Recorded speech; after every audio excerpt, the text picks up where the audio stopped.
We'll continue our studies on cell signaling.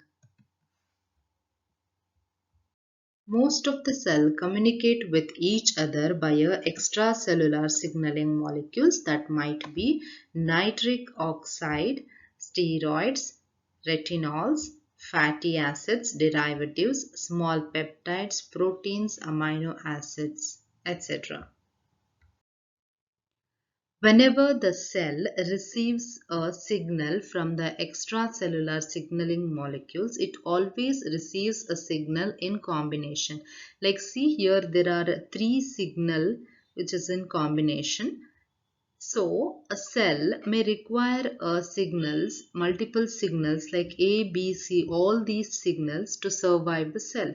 And sometimes it might require signals like D and E to divide the cell or differentiate. In case of F and G, here it is differentiating. And sometimes if appropriate survival signals are deprived, means it is not there, then the cell undergoes a death called as apoptosis.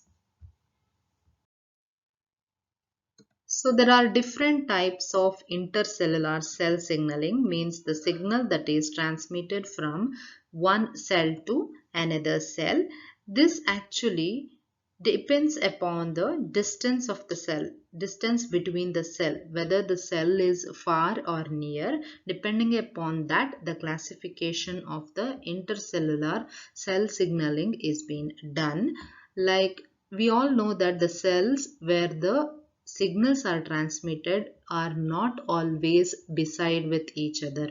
Some of them are very near to each other and some cells are very far away from each other. So depending upon their distance, they are classified as four types, that is autocrine, paracrine, juxtacrine and endocrine.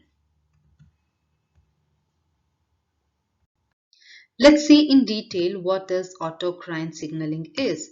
Autocrine signaling means the cells actually release certain ligands that binds to the receptor on its own cell.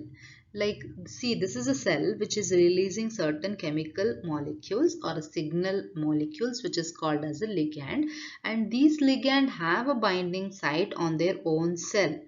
So the Y-shaped thing is a receptor and the cells, these are the pink one which is produced by these cells, and these cells have a receptors on its own cell.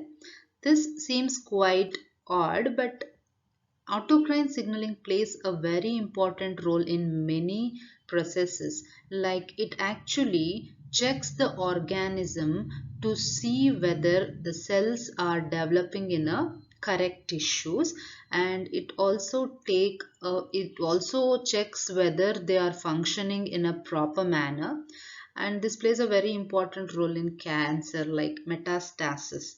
What are the example for autocrine signaling is prostaglandins and lipophilic hormones.